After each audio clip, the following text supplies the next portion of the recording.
Quando Jesus esteve aqui entre nós, já nos últimos momentos, ele sempre nos deixou claro que a sua palavra era palavra de vida eterna. Ou seja, o que ele passou para nós há 2000 anos atrás, ainda é extremamente atual. E será assim. Porque o Cristo, há 4,5 bilhões de anos, já era um espírito de luz, transformando esta bola de fogo no planeta que ele iria governar. Então ele sabe, e sabia naquela época, sabe até hoje, tudo que nós vamos passar, tudo que nós estamos passando. Mas ele também nos disse naquela época que ele enviaria uma terceira revelação. Alguém ou algo que iria esclarecer o que nós, naquela época de espíritos primitivos, na intelectualidade, não conseguia entender. E a doutrina espírita, então, através do nosso decodificador, do nosso Allan Kardec, que aliás está com a vida retratada no cinema, né, lançado ontem, vem nos trazer de forma mais clara, de forma filosófica, científica e também religiosa, o que o mestre viveu na carne há 2000 anos atrás. E o Evangelho segundo o Espiritismo, livro da qual Kardec trouxe as leis morais de Deus, que está lá na segunda parte do livro dos Espíritos, ele trouxe com muito mais detalhes, depois no Evangelho segundo o Espiritismo. É um livro em que Kardec, quando coloca as passagens do Evangelho de Jesus, ele não coloca como uma forma cronológica dos dias em que Jesus esteve na Terra aplicando esses ensinamentos. Ele, como professor, como cientista e escolhido para trazer e organizar a doutrina espírita para nós, colocou no Evangelho segundo o Espiritismo os assuntos conforme o nosso conhecimento, conforme o grau do conhecimento. Então, nos 4 primeiros capítulos do Evangelho segundo o Espiritismo, ele vai trazer ali os pilares principais da doutrina espírita. Porque sem esses pilares iniciais, fica difícil entender o que viria depois. Então fica aqui sempre o convite a todos que vêm às palestras, às reuniões públicas, o convite do estudo da doutrina espírita. Seja o estudo do próprio Evangelho, que fazemos às terças-feiras às 20 horas, ou o estudo sistematizado da doutrina espírita, que fazemos às quartas-feiras, 20 horas. E que é possível ainda vir aqui começar os estudos. São no mínimo 4 anos de bastante estudo e de muita oportunidade de trabalho. Porque o encontro público, a palestra pública, é um trechinho, é um convite, é aquele docinho que fica na boca no convite de continuarmos os estudos da doutrina espírita. Estudos esses importantes, o assunto de hoje vai nos mostrar o quanto é importante o conhecimento para esta causa do capítulo 21, haverá falsos cristos e falsos profetas. Então vejam bem, se os 4 primeiros capítulos trazem uma explicação básica dos pilares do Espiritismo, já no capítulo 21, levamos em consideração um certo conhecimento de causa, um conhecimento da doutrina, que é claro que numa reunião pública, nem todos já leram os 20 outros capítulos, mas fica aí a dica de que é importante conhecer todo o livro, o Evangelho segundo o Espiritismo, para que possamos entender cada vez mais a fundo cada passagem do nosso mestre. Então, o capítulo 21, eles nos coloca ali algumas passagens do próprio Evangelho. A primeira de Lucas, no capítulo 6, versículo 43 a 45, onde então se coloca: a árvore que produz maus frutos não é boa, e a árvore que produz bons frutos não é má. Porquanto cada árvore se conhece pelo seu próprio fruto. Não se colhem figos nos espinheiros, nem cachos de uvas nas sarças. O homem de bem tira boas coisas do bom tesouro, do seu coração, e o mal tira as más do mau tesouro do seu coração. Porquanto a boca fala do que está cheio o coração. Se nós lembrarmos de uma outra passagem do Evangelho, onde os fariseus condenavam Jesus porque ele não lavava as mãos antes das refeições, né? Um costume dos judeus, né? Que era realmente tinha toda uma cerimônia de lavar as mãos para a alimentação. E eles condenavam isso em Jesus, até que um dia Jesus falou: olha, pior do que o que entra pela boca é o que sai pela boca. E esta passagem aí nos relembra esta situação também.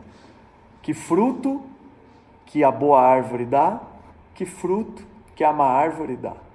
Portanto, pelo fruto, conhecemos que tipo de árvore. E é lógico que Jesus não estava falando de uma plantação, que não fosse então nós mesmos. Aí já vem, de forma objetiva até, uma forma de identificarmos quem é bom e quem é mau, pelo que pratica, pelo que fala. Ainda no início deste capítulo,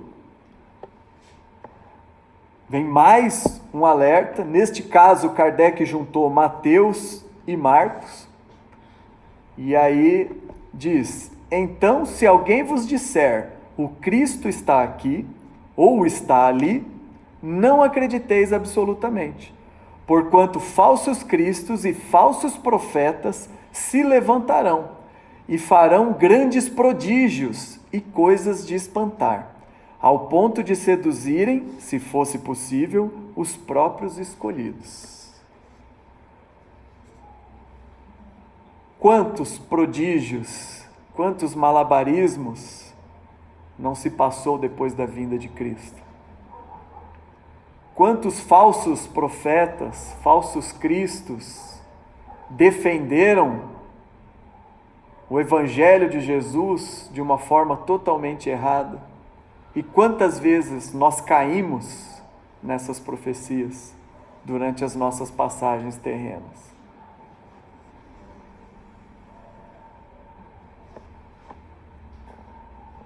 Hoje, com a doutrina espírita, a gente já começa a entender, por exemplo, que o que nos trazia grande inflamação, quando alguém conseguia fazer algum prodígio, algum milagre, alguma coisa sobrenatural,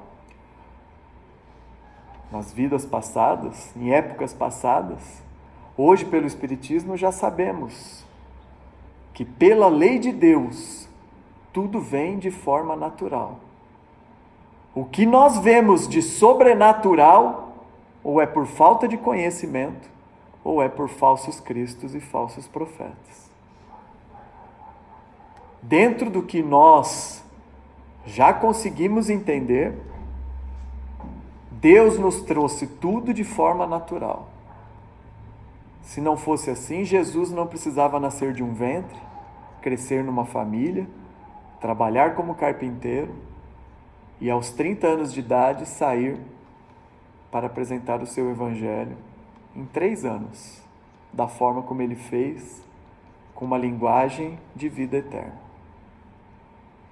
Quantos erros cometemos ao irmos atrás de prodígios, de milagres, de mágicas, de sobrenatural. E é estranho, porque tem muita gente aí fora que fala que quem entra numa casa espírita está tratando do sobrenatural. E é por isso que nós ainda estamos como estamos no nosso planeta. É importante também nós entendermos, até como uma forma de contexto, o que se fala dos profetas. O que são os profetas? O que devemos entender quando se fala de profetas? Porque na época de Cristo, os judeus já tinham a ideia de que os profetas tinham algo de sobrenatural. Mas dentro do Evangelho segundo o Espiritismo, dentro das explicações que Kardec nos traz, os profetas são enviados, dentro da lógica religiosa, os profetas são enviados de Deus com a missão de nos instruir, de nos revelar o que até então era oculto. E se nós olharmos pela história dos profetas que passaram, os que antecederam Jesus, os que vieram depois, o papel deles sempre foi de nos trazer um conhecimento de que nós não tínhamos.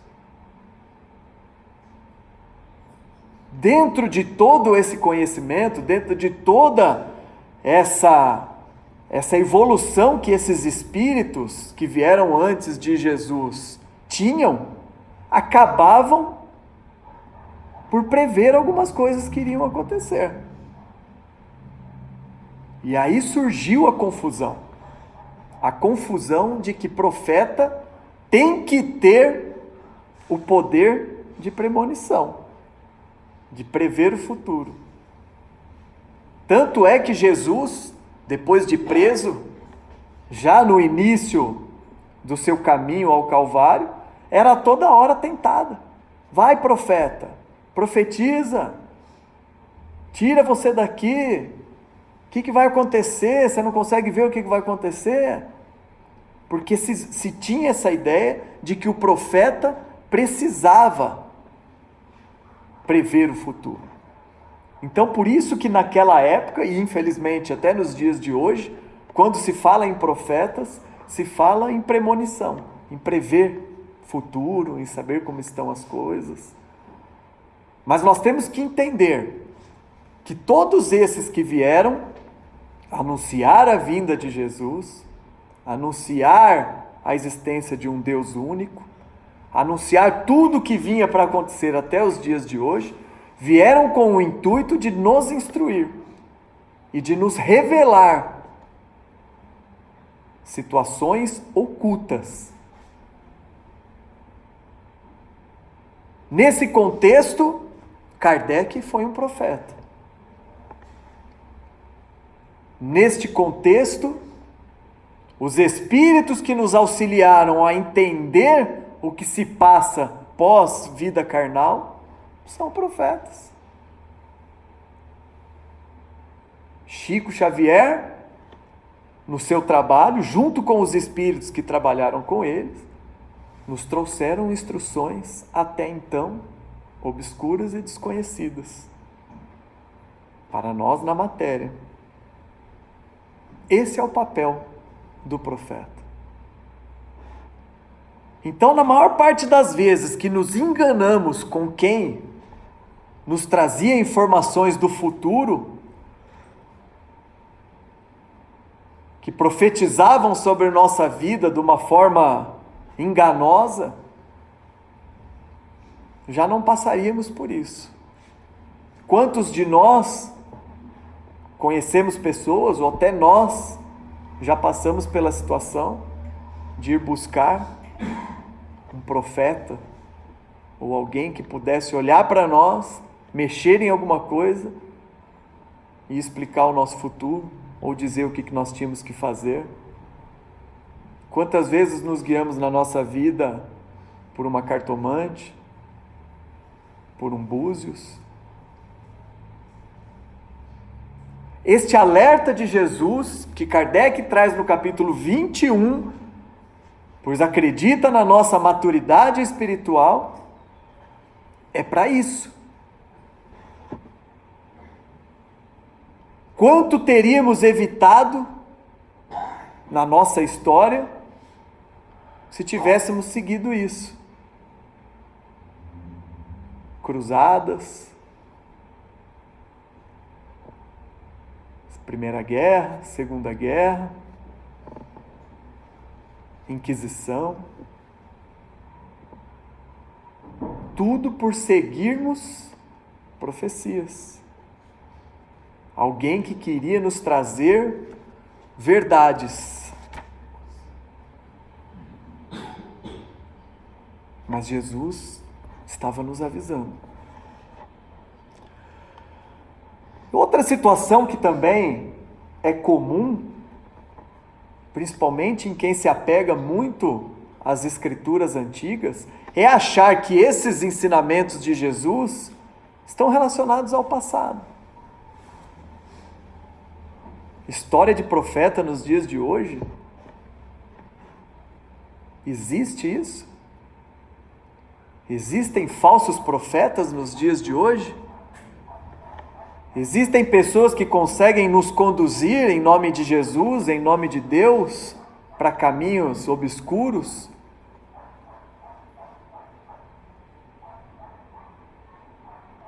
Nos dias de hoje ainda é mais fácil sermos levados a isso. Alguns casos é muito claro. Alguns casos a gente já vê de cara. Mas mesmo assim tem seguidores. Mas a gente vê de cara. Algumas situações nos dias de hoje, usando uma imagem e colocando o que você quiser naquela imagem, e a gente compartilha para todo mundo.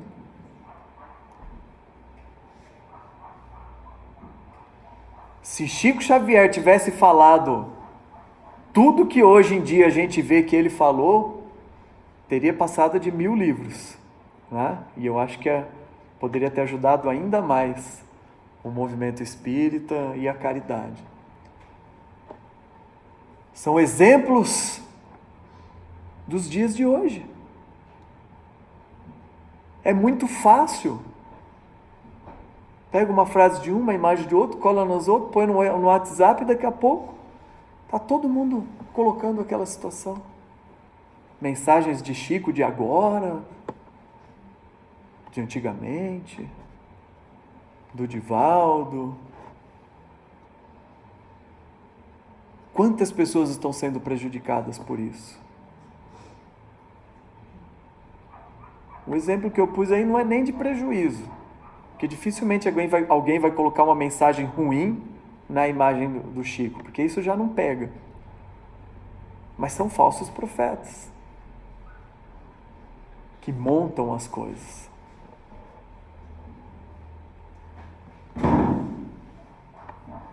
Quantas pessoas se prejudicam nas notícias falsas? Quantos de nós nos deixamos enganar pelas notícias falsas? Compartilhando, muitas vezes até sem ler.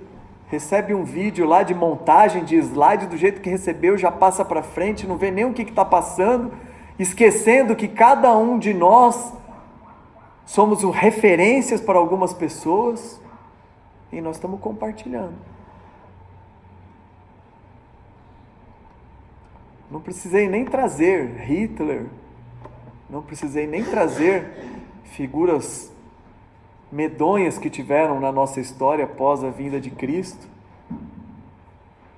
Porque hoje a gente está vivendo isso. É por isso que a mensagem de Jesus é uma mensagem de vida eterna.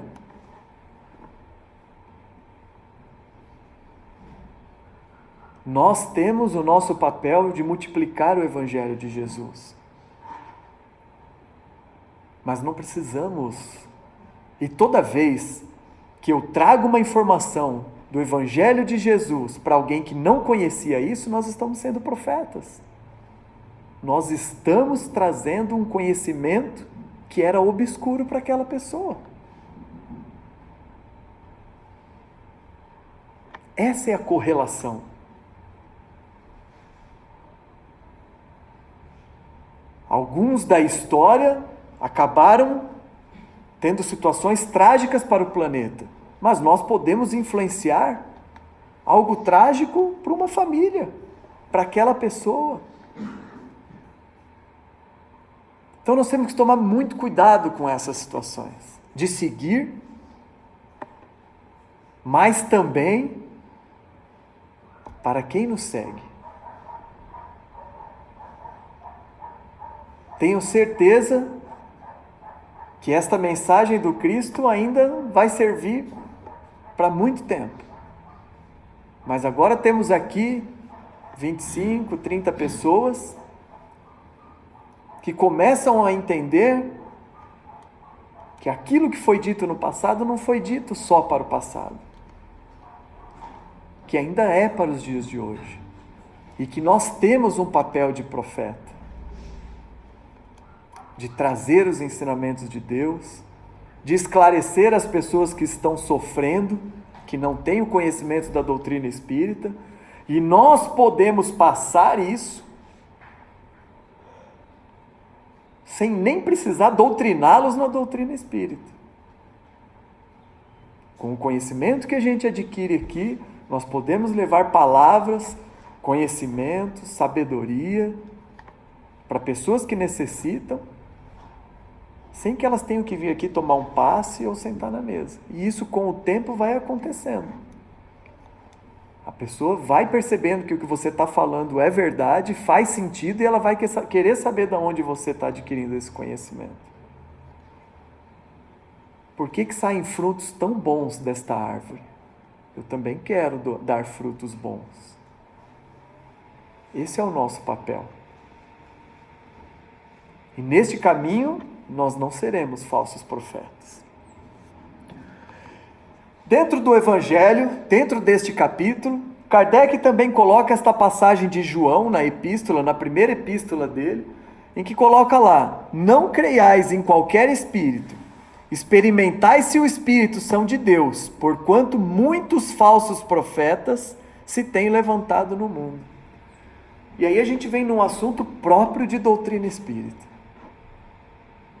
Será que os falsos profetas estão só na carne? Será que existem espíritos fazendo o papel de falsos cristos e falsos profetas?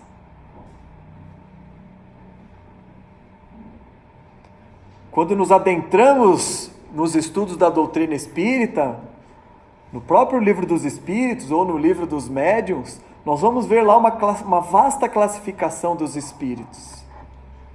Porque não é porque está no plano espiritual, que tenha passado pela última encarnação, que viramos anjos. E nesta classificação, a grande maioria da classificação estão nos espíritos maus, nos espíritos ainda em desequilíbrio, nos espíritos longe da qualidade de espíritos bons e espíritos de luz. E quando no livro dos Espíritos Kardec pergunta: os espíritos nos influenciam no dia a dia? A resposta é simples e objetiva: muito mais do que vocês acreditam. Chega a ser como ordinariamente. Agora, se somos uma árvore de bons frutos, tomara, porque nós vamos ser influenciados por bons espíritos. Agora, se abrimos a chance de sermos falsos profetas na carne, o que não vai faltar em torno de nós é espíritos profetizando, nos ajudando a criar as falsas profecias, a nos tornarmos cada vez mais falsos profetas, falsos cristos.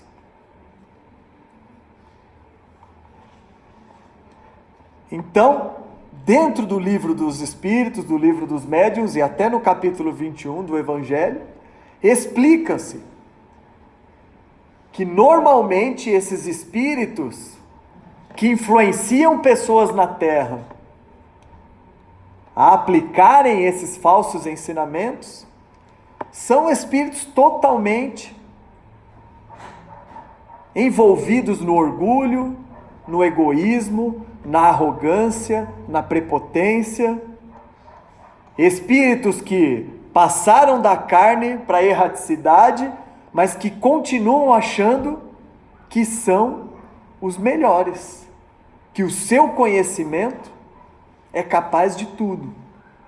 E quando encontra uma brecha aqui em alguém que quer falar alguma coisa bonita, sem saber se aquilo é verdade ou não, encontram a porta, o convite, para de forma obsessora continuar esse trabalho.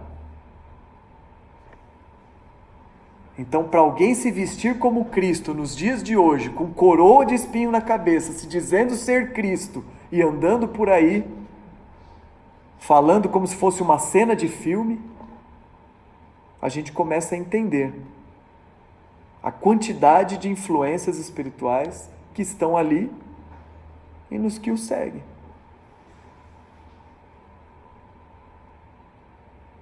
E o crime maior não é o da terra. O crime maior é contra Deus. É contra Jesus. Mas tudo que nos traz Kardec nos ensinamentos da doutrina espírita é para nos guiar, é para nos elevar, porque este é o objetivo do Espiritismo. É um instrumento para nos auxiliar a chegarmos a sermos espíritos de luz. Então a pergunta, como que a gente consegue identificar?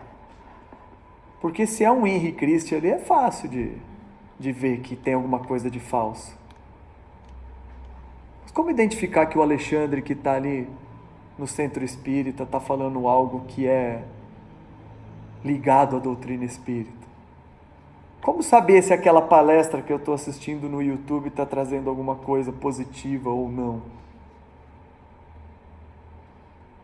Como identificar se aquela voz que tem aqui do lado é de um espírito bom ou não? E aí a gente começa a entender que quando nós estamos falando deste assunto, quando Jesus nos traz a informação de que temos que estar atentos aos que viriam depois, trazendo falsas profecias, se dizendo Cristos, porém falsos, é porque quando isso acontecesse, nós íamos estar perante um momento de escolha. Quantas vezes na nossa vida nós tivemos que parar na bifurcação e escolher para que lado seguir? Aqui é a mesma coisa.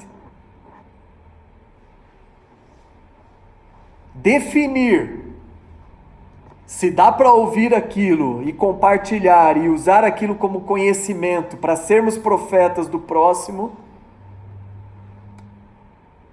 é escolha. E Kardec coloca no Evangelho e também no Livro dos Espíritos que escolhas estão muito ligadas ao bom senso, ao uso da razão, onde ele compara a razão ao bom senso. Por que razão? Uma boa parte de nós, quando vamos escolher alguma coisa, o fazemos de forma cognitiva, na razão. E não é à toa que a doutrina espírita tem base científica e base filosófica. Kardec, com certeza, já veio com a missão de fazer o que tinha que fazer, desde o plano espiritual. Mas ele não saiu de forma sobrenatural escrevendo sobre a doutrina espírita. Ele frequentou muita sessão de mesa giratória, cadeira que batia no chão, estudava, fazia laboratório disso, de forma científica, para daí ele perceber que realmente tinha alguma coisa ali que não era linha, não era nada mecânico que estava fazendo aquilo funcionar. Então as nossas escolhas dependem de razão. mas também depende de emoção. Por que depende de emoção? Nós estamos falando de um ensinamento de Jesus, que veio trazer para o plano terreno a palavra amor. Que veio nos dizer que Deus era um pai, e não um velho barbudo com cajado, que soltava raio e punia todas as pessoas.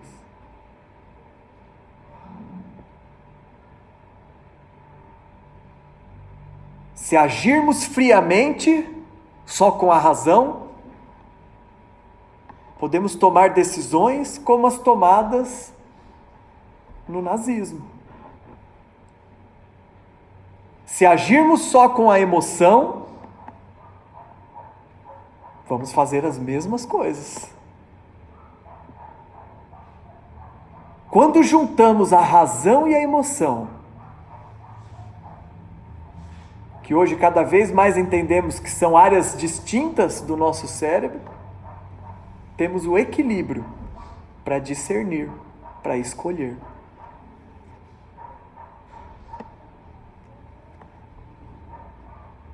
Então começa por aí. E na razão, para usar a razão, nós temos que ter o conhecimento. Infelizmente cortou ali, mas aquilo ali é conhecimento. A razão necessita de conhecimento. Por isso, no começo, eu falei que nós iríamos entender a importância de estudar a doutrina espírita.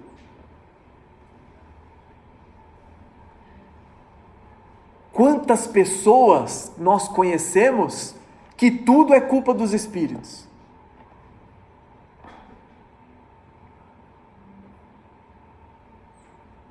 Sofro de depressão, mas é obsessor. É espírito, é espírito, é espírito.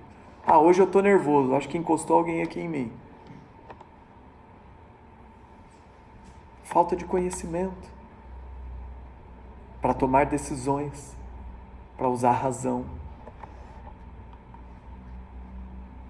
Quando que nós vamos conseguir raciocinar? Quando nós temos conhecimento. Razão. Para ter razão, você tem que raciocinar e ter conhecimento. É por isso que a nossa doutrina é científica e é filosófica. É por isso que a maior parte das casas espíritas estão voltadas ao estudo da doutrina espírita. Quanto que nós conseguimos aprender e transformar isso na nossa vida quando temos o conhecimento, quando conseguimos raciocinar. E é por isso que muitas vezes a gente ouve falar que o espiritismo é uma fé raciocinada. Mas só vai ser uma fé raciocinada se nós conseguirmos ter a razão, se nós conseguirmos ter o conhecimento, para poder comparar. E aí vem a emoção. E emoção é pele. Emoção é sentimento. É ver. É ouvir. É sentir. E aí quando nós estamos na casa espírita, a gente fala, realmente, graças a Deus, tudo está resolvido. Eu já sou uma outra pessoa. Depois do passe da água fluidificada, porque é um ambiente diferente. Vai no Expo Trade em março lá, milhares de pessoas lá dentro, você pode ter certeza que você deixa uma carteira em cima da mesa, vai no banheiro e volta, você sabe que a carteira vai estar lá em cima da cadeira. É um ambiente de benevolência, de amor. Isso é emoção. E nós precisamos dessas duas situações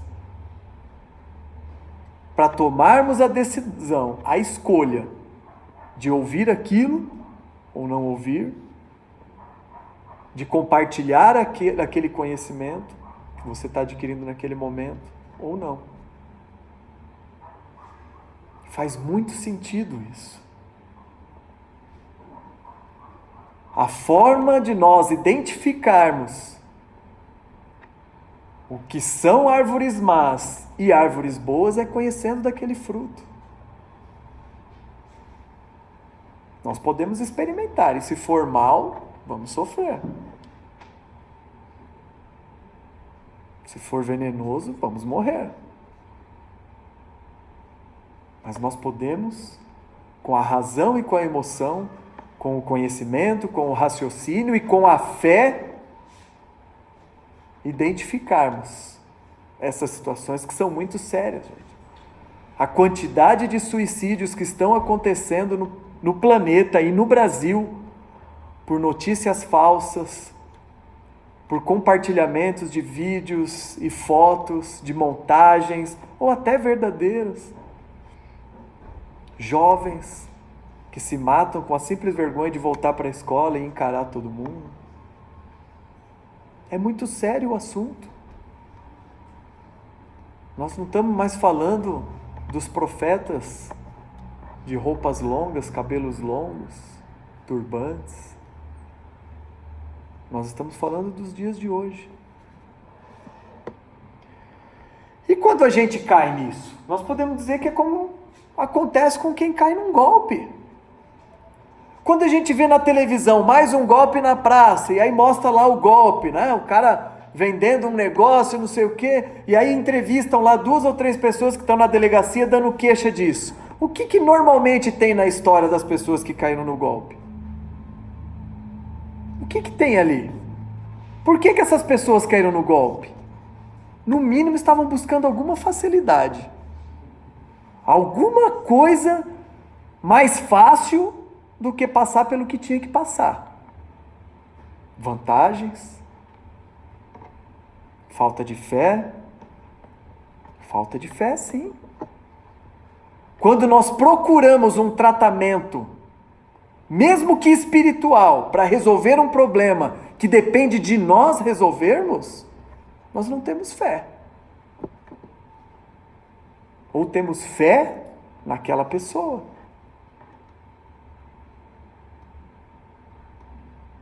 E não fé em Deus, e não fé na doutrina que pode nos guiar, na religião que nós podemos seguir. E aí cai no golpe. É lógico que o instrumento do golpe, o bandido, é o mais culpado de tudo isso. Mas quando a gente cai nisso, é porque a gente está buscando alguma dessas coisas aqui. Para que eu vou no centro espírita estudar 4 anos da doutrina, virar trabalhador da casa, melhorar em casa, respeitar mulher, tratar bem os filhos, se eu posso chegar ali e seguir esse cara aqui que vai resolver tudo na minha vida? Atalhos. Se vocês nunca viram nenhuma reportagem de golpe, procura na internet e vê lá. E vê a reportagem dos que caíram no golpe. Pode ser aquela pessoa mais simples, mais humilde, mais ignorante. Ela fez aquilo por uma escolha de fazer alguma dessas situações aqui.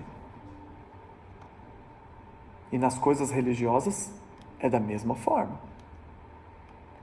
Quem adentra o Centro Espírita Antônio de Pádua ou qualquer centro espírita ligado à Federação Espírita do Paraná, procurando alguma dessas situações, não fica. Está aí a nossa ex-presidente para dizer que não fica. Vem cheio de histórias, de conhecimentos, não sei o quê. Meu irmão, então senta aqui com humildade, vamos começar os estudos. Não, mas eu já quero ser tudo na casa. Não, mas vamos começar devagar. Não, então não quero. E volta.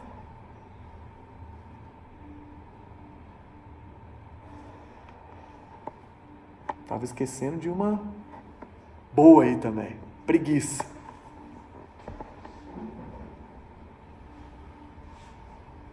Tanto para os golpes materiais, quanto para os golpes espirituais. E por que isso acontece? Vamos falar um pouco aqui de crenças. Vamos falar um pouco aqui de neurociência, do ser humano, da ciência. Por que que isso acontece? O normal para nós é seguir essa pirâmide aí. Trabalhar o nosso ser, 4, 5 anos de estudo, com trabalho, porque aqui ninguém vem só estudar, com trabalho edificante, com, quem já ouviu falar nisso, né? Reforma íntima, desbastando aquelas arestas do nosso espírito, já milenar, de tantos erros. E aí você melhora o seu ser. E aí vem a crença de que você é capaz de fazer alguma coisa, e aí você vai profetizar. Em nome de Jesus, em nome de Deus. Levar a palavra, o evangelho às pessoas que necessitam. Você pode, você já está no meio ali, eu faço, eu consigo. E a hora que nós temos o ser e o capaz, aí o ter vem de forma natural. E aí aquele ter que nós queríamos no começo já nem faz mais sentido, porque o ter para nós já é outra coisa. Já é ver pessoas felizes, transformadas, sorrindo, sendo grata com tudo. E você vê que aquela pessoa está daquela forma porque você fez isso com ela, porque você também começou pela base. Agora, quando a gente cai nessa situação, a gente vem do contrário. Assim que eu tiver aquilo, eu vou ser bom. O dia que eu ganhar os 250 milhões da Mega Sena, eu vou montar uma instituição de caridade e vou começar a fazer caridade. Assim que eu tiver um emprego ótimo, eu vou cuidar dos meus filhos, do meu marido, da minha esposa. Quando nós invertemos isso e vamos direto para o ter, a gente busca um atalho. A gente tenta resolver de outras formas. Então, meus irmãos, para encerrar, um tema tão atual, tão moderno, que Jesus nos trouxe durante a sua passagem carnal pela terra. Como discernir? Não há mais dúvidas. Porque nós temos que lembrar que cada um de nós colocamos para fora o que nós temos dentro. É fácil distinguir o mal, o falso, do verdadeiro. A grande lição é essa. O meu papel aqui hoje foi só nos alertar que essa passagem é atual. É muito fácil. E nós não podemos esquecer do conhecimento, da percepção, que vem do conhecimento, da razão, do raciocínio, da emoção, do feeling, de vivermos no bem e procurarmos quem vive no bem. E o bem nós já sabemos o que é. Lembrando que se atalho fosse bom, era caminho. E se não é o caminho, não é bom. Não existe atalho. Para nada. Não existe atalho. Quantas encarnações nós já passamos buscando atalho?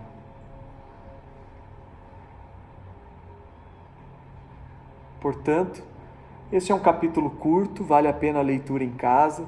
Pratiquem o Evangelho no lar uma vez por semana. Se tiverem dúvida de como fazer, procurem qualquer pessoa da casa. Pratiquem o Evangelho no lar. É o primeiro passo para sermos bons profetas e não cairmos nas armadilhas que existem no nosso planeta. Muito obrigado. Agradeço a atenção de todos. Nós teremos em seguida a prece